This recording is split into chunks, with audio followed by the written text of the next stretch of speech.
So I'm going to be splitting these last couple of videos into 2 videos because I believe it's going to be pretty long, but let's see how we go. First off, I'm going to look at the differences the game has when you finish the game the first time. So when you first finish the game, when you go to the main menu, normally there was just Bayonetta saying Bayonetta. Well, now the game adds the rest of the supporting cast saying Bayonetta. So you have Jeanne, Rosa, Loki, Enzo, Rodan, Boulder, and Aesir. So that's a little cool thing. Bayonetta. Bayonetta.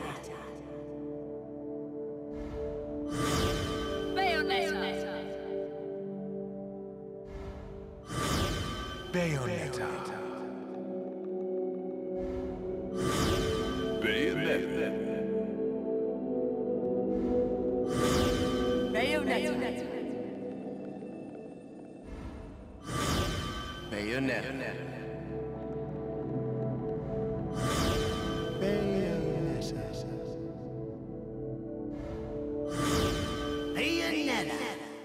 Next up, I actually want to cover all the hidden text in this game because for some reason or another this actually doesn't exist for Bayonetta 2, so I'm just going to do it right now. First, when you copy saves in the load menu, the demon text that appears says, "To allude to their existence is quite the taboo, yet the key to unlocking the detest them with all their hearts. This intersection with the world of spirits lies at the very core of magic to put these dwellers in the magic realm." It doesn't have to make sense, does it? We just don't know. The difficulty settings in this game can be a little bit mysterious, I suppose. It's not the same sort of naming convention it was in the first game. So you have first, second and third climax and an infinite climax, but actually if you look underneath that, there's daemon script that actually tells you what the difficulty is. So first climax is easy automatic, second climax is normal, third climax is hard, and infinite climax is kind of obvious, but underneath it says non-stop climax. This is also reflected in the results screen, but unfortunately in the pause menu, for some reason or another, it puts the incorrect label underneath difficulty. It says easy automatic for every difficulty. Next up, the circle underneath the card in the chapter select screen says something. The text in Aesir's logo as well also says the same thing, as well as the circle from Muspelheim's. It says, "Man sees only his reality and makes it his world. Aesir sees all realities and they are the world." Also, the loading screens, which I don't think I showed off in the main LP, has a very similar appearance to the loading screens in the first game, only this time it has the Noatan alphabet. They cycle through the letters K, C, B, N, M, W, R, O, S. And I'm not very good at anagrams, but I don't believe that actually spells anything out, unfortunately. But if you do remember, the loading screens from the first game, which were brought back in this game as the blue and the red ones that you see, do still cycle through the letters that spell Bayonetta and Jeanne, with an H, by the way. Now, the entrance to the Gates of Hell has a new and updated portal. It actually says, "Here ye shall pass among the fallen people, souls who have lost the good of intellect." In the first game it just said the generic magic portal thing, which was something. I'll get to it later. Now, I will quickly go through the signs in the game, most of which only appear in chapters 1 and 2. This welcome sign says, "Welcome to the city," that sits before Paradiso, Noatan. And the only other thing that is legible says West Market. This produce store over here says, "On sale and organic." Lovely organic pixelated messes. There's some various prices for some flowers. A fromage vendor selling 3 different kinds of cheeses from left to right: Noatunian, Vigridian, Cascadian. The sign also says assorted cheese and then lists the names. We have this sign here that says Aesir watches over the Crystal Square, and a whole lot of lorem ipsum. The signs here say lodgings and hotel and bar. And here we have a menu. You can see it around the place in these 2 chapters. It's possibly a bit of a callback to the menu you can see in the first game. I don't understand cheese and apple sandwiches, but I do believe that is a thing, and also a thing you have with apple pie. I don't really understand it. Someone please explain to me. We just don't know. The sign here obviously says Cathedral of Cascades, with the rest being a little bit too low res to bother deciphering. If you can be bothered, please let me know. Going on to chapter 2, here we have Fine Wines. And finally, the last sign here says, The Sacred Mountain Fimbulventer. Continue on the path to reach the Sacred Mountain Fimbulventer. Along your way you will also come across the Cathedral of Cascades shrine at the base of the mountain. This is just reused stuff from the first game, but Angel Halos have the words Saving Complete, Wisdom, Light, Lead and Hope in Angel script. This attack here from Enrapture also has the words Bless You'd. Nice try, buddy. And yeah, I think I mentioned this a little bit earlier. Wicked Weeds are summoned from portals saying, From the darkness I draw my strength in Demon script. Now, torture devices do have some demon script on them, but the second game doesn't really add too much in this regard. The Cage attack says Cage of Revel at the base, but a lot of the new attacks in Bayo 2 actually just use Guillotine for some reason. I think they just took the assets from the Guillotine in the first game and just reused them for these. Obviously, I didn't cover this in the first game, but Fairness and Fearless Torture Wheel says Wheel of Torture. This can also be quite hard to see as well, but if you swing the camera around the right way, the Grace and Glory torture device says the Vise of the Umbra. And finally, the torture attack on a downed enemy summons... Downed enemy, that's an affinity, by the way. Summons a tombstone that says Rip. How fitting.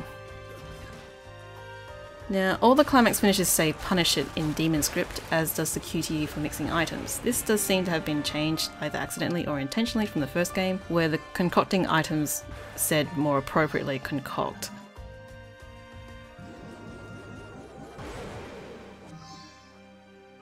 Finally, there's this little bit of angel text I found on the chests, which I can't really make out at all. It doesn't seem to make an English word anyway, so see if you can figure it out.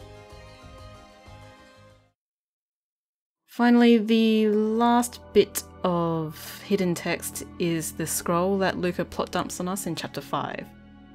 I think I already said in that update that the text is covered by what Luca says, but the little illustrations also have some text which isn't covered.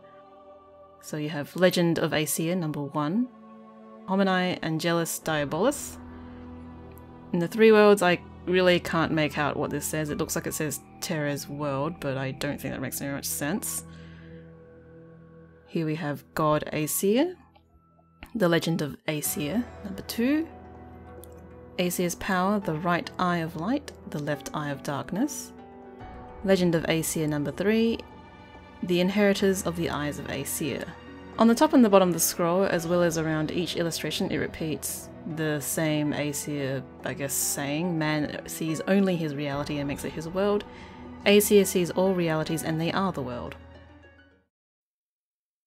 In the weapons menu, the circle says the greatest of all Umbran treasures, and the text in the background of the accessories menu is somewhat legible, but I don't think it says anything too interesting. It mentions rubber and bracelets and jewellery, so it's, yeah, somewhat relevant, but I can't make it out. In the character select screen, the 2 circles say, The Umbra oversee the world and decide her fate in the darkest reaches of the shadows. That's the inner circle, and the outer circle says, Darkness must always exist as the opposite of light. I also want to note that the general Aesir motto saying whatever acts as a select marker in the tag climax menu.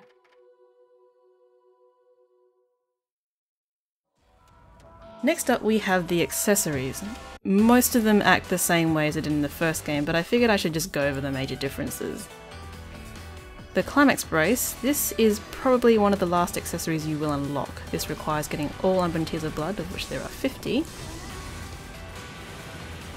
Unlike the first game, this does not put you into a permanent boss mode state, but instead gives you infinite magic. Obviously this is pretty powerful, so you can't set records with it, nor can you use it in Tag Climax. What it is best for is combo videos because of the launcher properties enemies have in this game.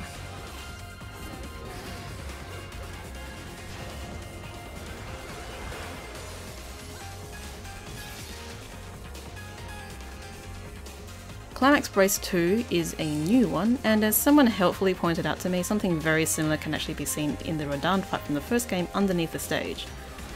This is unlocked by completing the game on normal or higher with a platinum award average.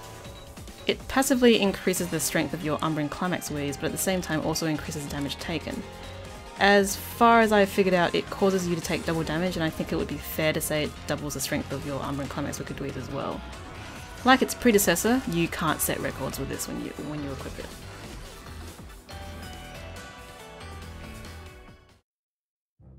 The Immortal Marionette. This is pretty much the same as it was in the first game, mash buttons to win. You unlock this by completing the game on first climax. There is a special slot for its accessory, and similar to the first game, if used on second climax or higher, it will just automatically halve the combo value of all your attacks. Now, the Mallet of Rewards. This is the only new accessory that is in some way significant, but as far as I can tell there isn't much to talk about it when it comes to the lore behind it. The description mentions a witch by the name of Okuni, and the first thing that appears when you Google that name is a shrine maiden by the name of Izumo no Okuni, who is also known as the founder of Kabuki Theatre. Given that the description for the accessory doesn't really give much more to go on, and I can't find any information about her patron and supposed lover, it's hard to say definitively whether this is actually a reference to the founder of Kabuki Theatre. I honestly can't guess too much either on the design of the accessory, so meh. In terms of functionality, when killing enemies with a torture attack, it will give you more concocting compounds and slightly more halos. Obviously you can't use it in tag climax as torture attacks are disabled. Honestly, as far as new stuff goes in this game, I don't think it's very useful because there are better ways to earn halos, but yay. The earrings of Ruin are also new. All they do is change Umbran Climax to Umbran Armor, so it's not equipable for Rosa because she doesn't have Umbran Climax, but Jeanne and Bayonetta do. A nice little detail they added is that Bayonetta and Jeanne's earrings will change when this accessory is equipped. No lore with these unfortunately, as far as I'm aware. These get unlocked once you complete the Mecha chapter on any difficulty.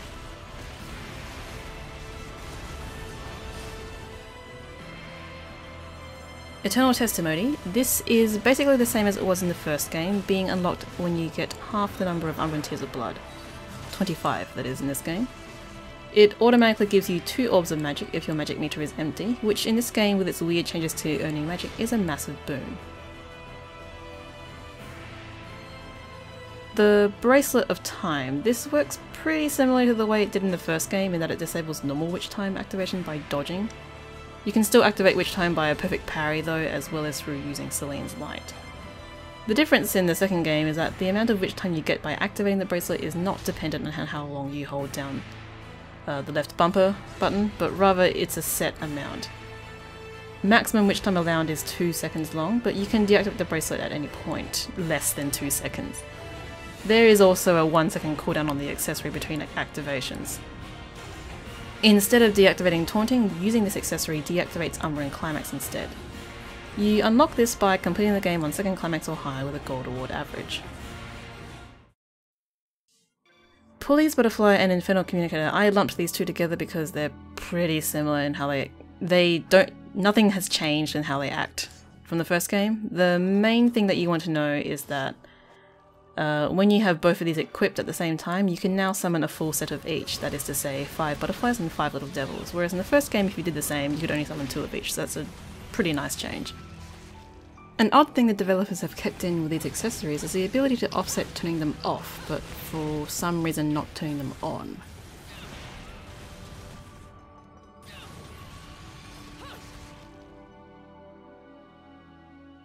The Star of Bayonetta? I'm probably saying that wrong. This functions pretty much exactly the same as it did in the first game, with the exception that it's practically useless in both regular gameplay and the Witch Trials, so I don't really know why you'd ever use this. A slight difference is that instead of regenerating 400 HP with a long taunt, it now restores 500 HP. That's it. Celine's Light acts pretty much the same as it did in the first game. If you get hit, it will take 4 orbs at most to trigger Witch Time. This will give you a maximum of 2 seconds of Witch Time, extensible up to 3 or 4 seconds. I honestly haven't bothered to test this too hard because fuck it. At 1 to 3 orbs of magic, you'll get less Witch Time. That's pretty much it.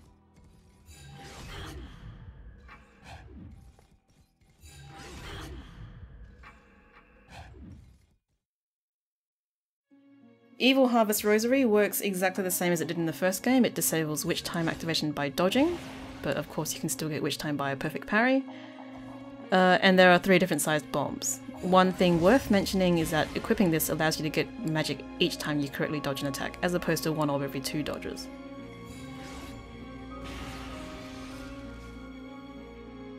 Now, the 2 big ones. The Moon of Mahakala, this works effectively exactly the same as it did in the first game, but the big difference is that the frames to activate a perfect parry have been extended, so basically it's a lot easier to get that perfect parry / moth within / bat within / hornet within.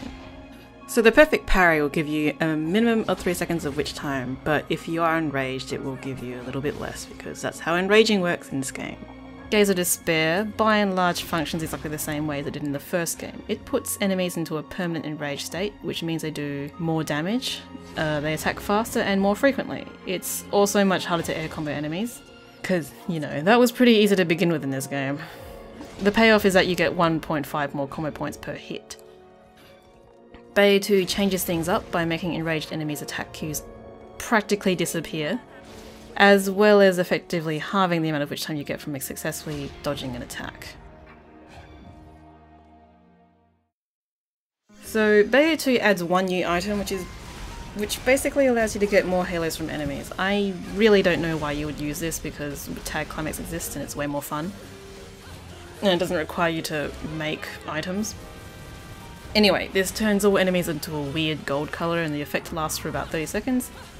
Just hit enemies and watch them vomit halos.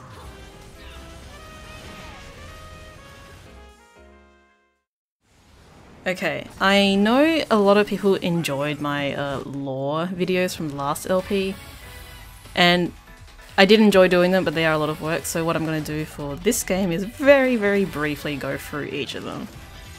But let's keep it brief.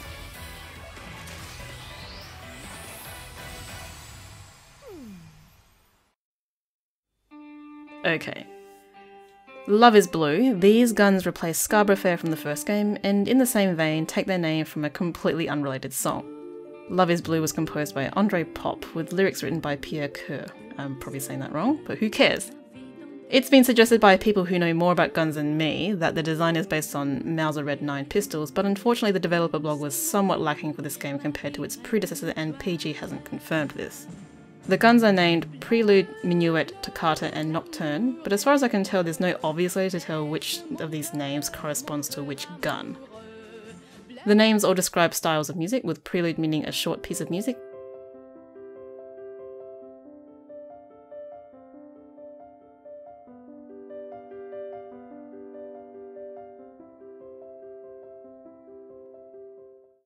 Minuet describing a musical style that accompanies a dance,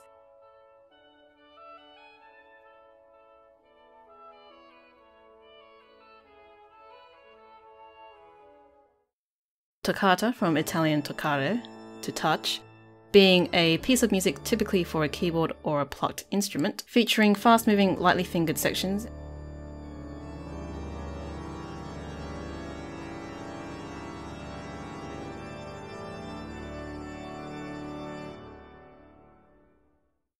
And finally, Nocturne, from the French, which means nocturnal, is usually a musical composition that is inspired by or evocative of the night. The best I can guess is that Nocturne is the one with the black gem, as that gun's inscription is The Darkest Night. However, for the other 3, whose descriptions are Eye of the Overseer, An Endless Life, and A Jealous Lover, your guess is as good as mine.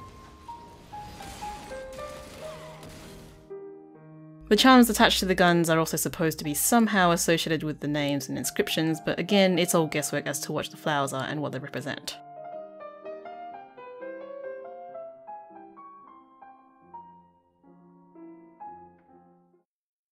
Rakshasas are demons from Hindu mythology that have also been incorporated into Buddhist mythology.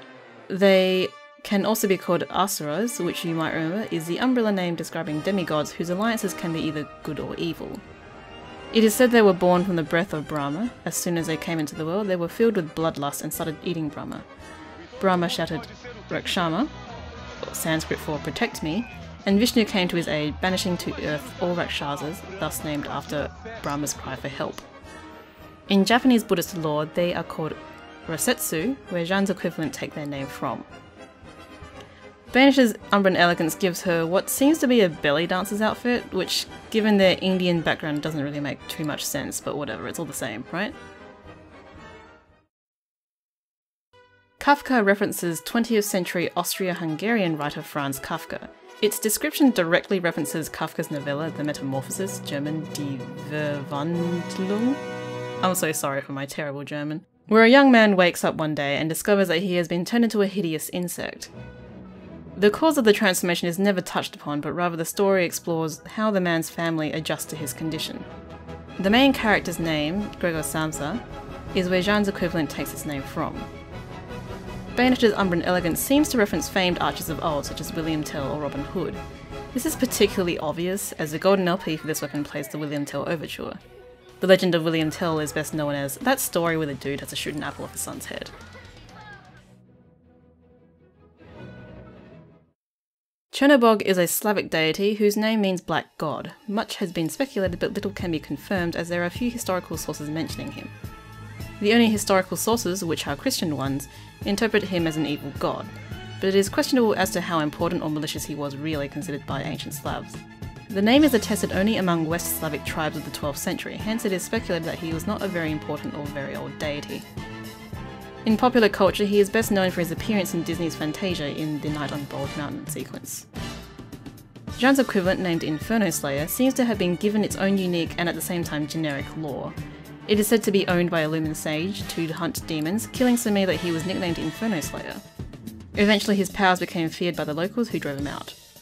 There really isn't much to go on here in terms of identifying the original folktale, but I'll be damned if it isn't based on something. The Umbran Elegance for this weapon gives Bayonetta demon wings, tail and horns. Undine describe water nymphs, or more generically, elemental beings associated with water. They can be found throughout classical literature such as Hans Christian Andersen's The Little Mermaid, but the one described in this weapon refers specifically to a fairy tale novella of the same name by German writer Friedrich de la Motte Fouquet. Yeah, Fouquet that. Unfortunately, I'm trying to be brief with these lore summaries, but if you're interested, look up the story, it's actually very good. Jeanne's equivalent are called Rusalka, water nymphs from Slavic mythology. Young women who committed suicide by drowning due to unhappy marriages, or were violently drowned against their will, were said to live out their designated time on Earth as Rusalkai. While not necessarily malevolent, some stories say Rusalka aim to lure young men using their looks or their voices, then drown them. Rusalka like these appear in DMC4 as Baal's lure. Unfortunately, or weirdly enough, Undine has no Umbran Elegance. Salamandra is the genus of 6 species of salamanders. Apart from that, there's very little to go on with this weapon, although maybe Salamandra could be possibly referencing Pokemon, because you know, dragon, salamence, just saying. Jeanne's version are called Agni, which is the name of the Hindu god of fire.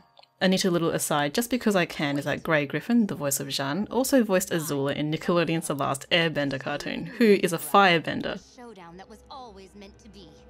Agni Kai.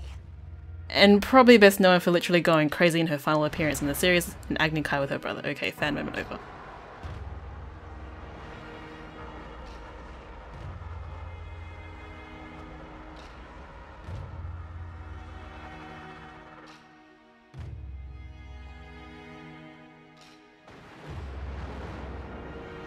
Like Undine, Salamandra has no Umbran Elegance. Taka Mikazuchi is a Japanese thunder and sword god. He is portrayed in Namazu-e, or catfish pictures of the Edo period, attempting to subdue the giant catfish which was believed to be the cause of the 1855 Edo earthquake. The description references the hammer's original form as a sword, the Futsuno Mitama, August Snap Spirit, which is kept at Izo no Kami Shrine in Nara Prefecture. The kanji used in the name for the weapon reads Martial Mortuary Urn Hammer. Jeanne's version of the weapon is a direct reference to the hammer Rodan uses in Kamiya's latest title, The Wonderful 101. Alraune is the Swedish name of the mandrake plant, or Mandragora officinarum, while the German name is Alraune. I really hope I'm saying that right, I can't tell. Together, this neatly ties up the weapon and the associated demon's lore. Alraune's entry in Lamington's Lemington's guidebook describes the demon as a woman who doused herself in mandrake poison, then killed herself as a means of getting revenge on her husband who left her. Quote, myth places her as the young daughter of a noble estate, but none of her past visage can be determined from her current demon form. At its core, the weapon and demon are based on the German novel by Hans-Heinz Uhr's Alraune. Also the name of the playing character, the story is a perverse adaptation of the Mandrake legend, which states that the plant was created by the semen of hanged men. It ties into the demon's legend. Alraune is the product of an experiment in artificial insemination, creating a soulless yet seductive woman whose origins are hidden from her. However, once she discovers her unnatural origins, she seeks revenge against the man who brought her into the world.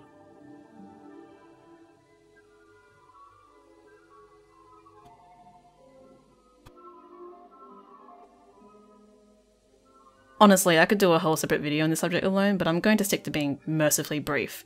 Suffice to say that the Mandrake legend is fascinating, and I wish I could be bothered to flesh out the topic more.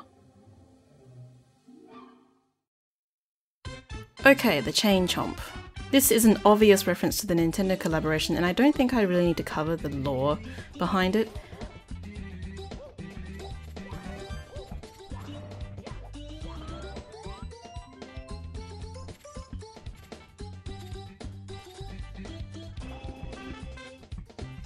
This weapon is unlocked by completing the game on 3rd climax.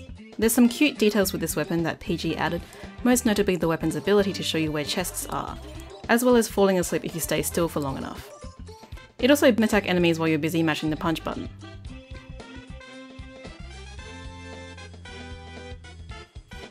This weapon gets an Umbran Elegance, and for once Jeanne also gets one as well. It also gets a unique taunt for Bayonetta.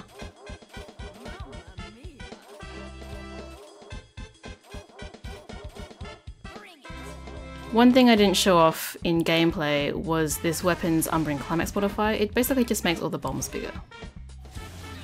Alright, so that's it for the world building of Bayonetta. Join me next time in the very final, very last video of this LP, where I cover everything else that I missed. Catch you guys next time.